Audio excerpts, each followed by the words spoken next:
मंगलवार की संपूर्ण व्रत कथा। व्यास जी बोले, एक समय नैमिषारण्य तीर्थ में 88,000 मुनि एकत्र होकर पुराणों के ज्ञाता श्री सूत जी से पूछने लगे।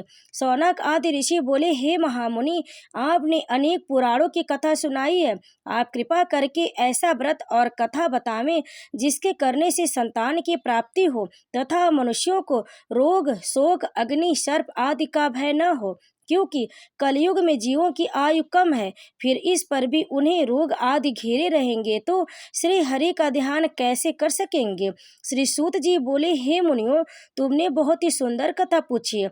श्री भगवान कृष्ण और युधिष्ठिर का संवाद तुम्हारे सामने कहता हूँ, ध्यान पूर्वक सुनो। एक समय पांडवों की सभा में श्री कृष्ण जी बैठे हुए थे। युधिष्ठिर ने भगवान श्री कृष्ण से प्रश्न किया, हे भगवान नंद नंदन गोविंद, आपने मेरे लिए अनेकों कथाएं सुनाई हैं। कृपा करके कोई ऐसा व्रत या कथा बतावें जिसके करने से मनुष्यों को पुत्र की प्राप्ति हो। प्रभु, बिना पुत्र जीवन व्यर्थ है और बिना पुत्र नरकगामी होता है तथा पितृ ऋण से छुटकारा नहीं मिल सकता और पुण्य नामक नरक से उद्धार हो सकता है।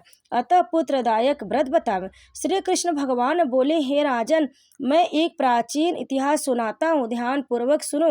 कुंडनपुर नामक एक नगर था, उसमें नंदा नामक एक ब्राह्मण रहता था। भगवान की कृपा से सब कुछ था, फिर भी वह बहुत दुखी था। इसका एकमात्र कारण यह था कि ब्राह्मण की स्त्री सुनंदा के कोई संतान नहीं थे। ब्राह्मण की स्त्री सुनंदा पतिव्रता थी, भक्ति पूर्वक हनुमान जी की आराधना करती थी। मंगलवार के दिन व्रत के अंत में भोजन बनाकर हनुमान जी को भोग लगाने के बाद स्वयं भोजन करती थी। एक दिन मंगलवार के दिन ब्राह्मणी कार्य की अधिकता से हनुमान जी को भोग न लगा सकी तो ब्राह्मणी को बहुत दुख हुआ। उसने कुछ भी नहीं खाया पिया और अपने मन में प्रण करके सो गई कि अब वह अगले मंगलवार को ही महावीर जी को भोग लगाकर अन्न जल ग्रहण करूंगी। ब्राह्मणी रोजाना भोजन बनाती थी परंतु स्वयं भोजन नहीं करती और मन ही मन से श्री हनुमान जी की आराधना करती रहती थी। इसी प्रकार 6 दिन व्यतीत हो गए। ब्राह्मणी सुनंदा अपने निश्चय के अनुसार भूखी प्यासी रही। मंगलवार को सुनंदा प्रातः काल ही मूर्छित होकर गिर पड़ी। उसकी भक्ति के प्रभाव से हनुमान जी प्रसन्न हो गए और प्रकट होकर बोले, मैं तेरी भक्ति से प्रसन्न हूँ, तू वर मांग। सुनंदा बोली, प्रभु, मेरे कोई संतान नहीं है, कृपा करके पुत्र या कन्या प्रदान करें, आपकी अति कृपा होगी।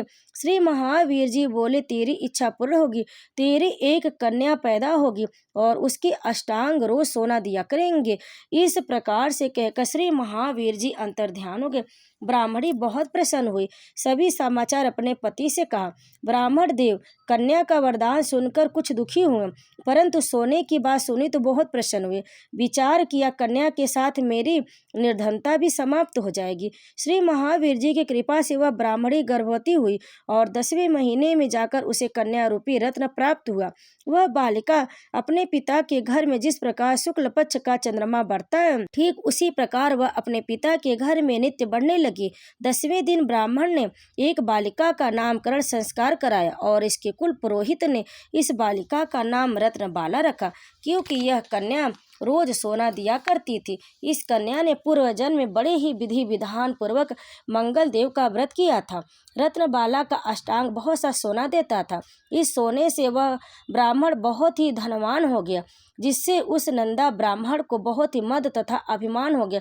सुनंदा ने देखा कि उसकी पुत्री विवाह के योग्य हो गई है तो वह अपने पति ब्राह्मण देवता को अत्यंत प्रसन्न देखकर बोली, मेरी पुत्री रत्नबाला विवाह के योग्य हो गई, अतः आप कोई सुंदर या योग्य वर देखकर विवाह कर दे, क्योंकि शास्त्रों की आज्ञा है कि 8 वर्ष में गौरी, 9 वर्ष में रोहिणी, 10 वर्ष तक कन्या, इसके बाद रजस्वला संज्ञा हो जाती।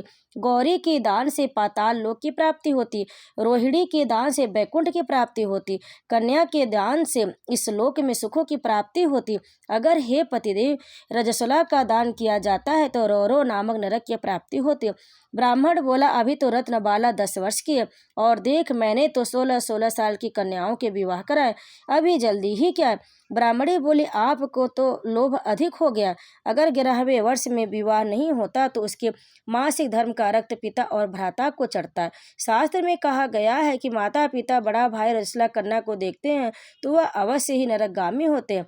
ब्राह्मण बोला, अच्छा, कल मैं अवश्य ही लड़का देखने के लिए जाऊंगा और दूत को भेजूंगा। दूसरे दिन ब्राह्मण ने अपने दूत को बुलाया और आज्ञा दी कि जैसी मेरी सुंदर कन्या है वैसी सुंदर वर तलाश कर लाओ।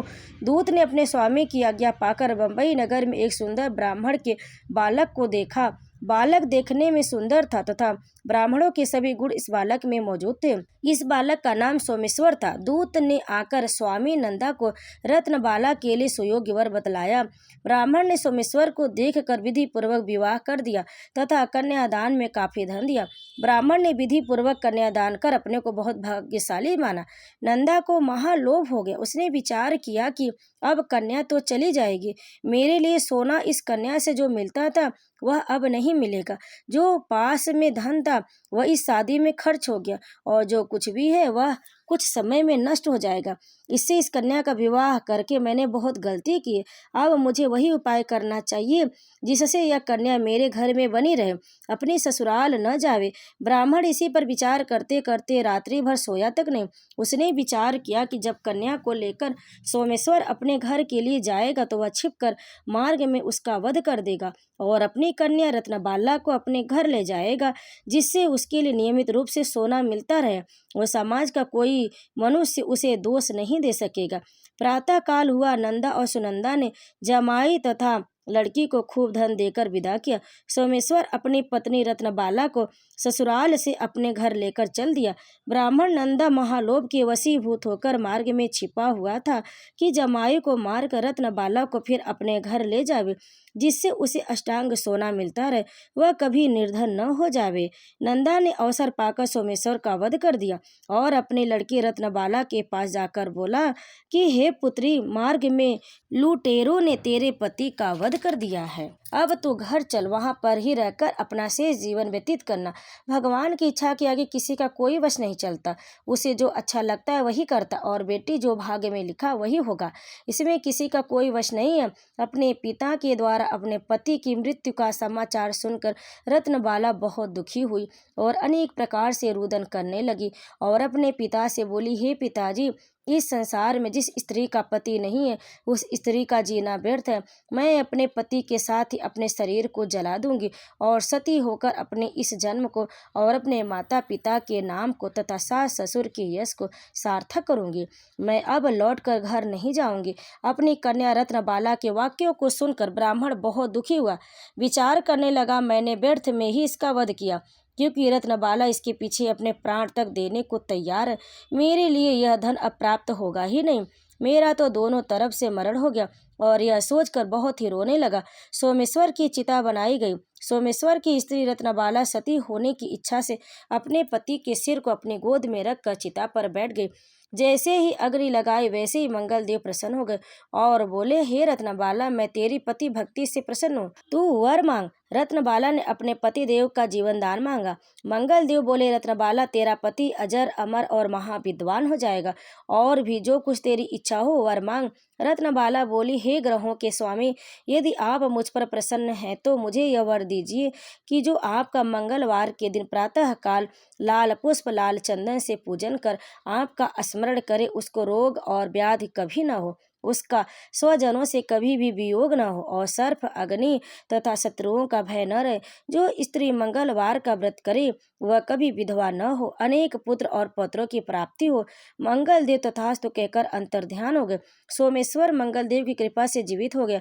रत्नबाला अपने पति को प्राप्त कर बहुत ही प्रसन्न हुई और मंगलवार का व्रत प्रत्येक मंगलवार को कर व्रतराज और मंगलदेव की कृपा से इस लोक में नाना प्रकार के सुख भोग कर अंत में पति के साथ स्वर्ग लोक को गई। तो प्रेम से बोलिए जय बजरंग बली महावीर की जय, मंगल देव की जय।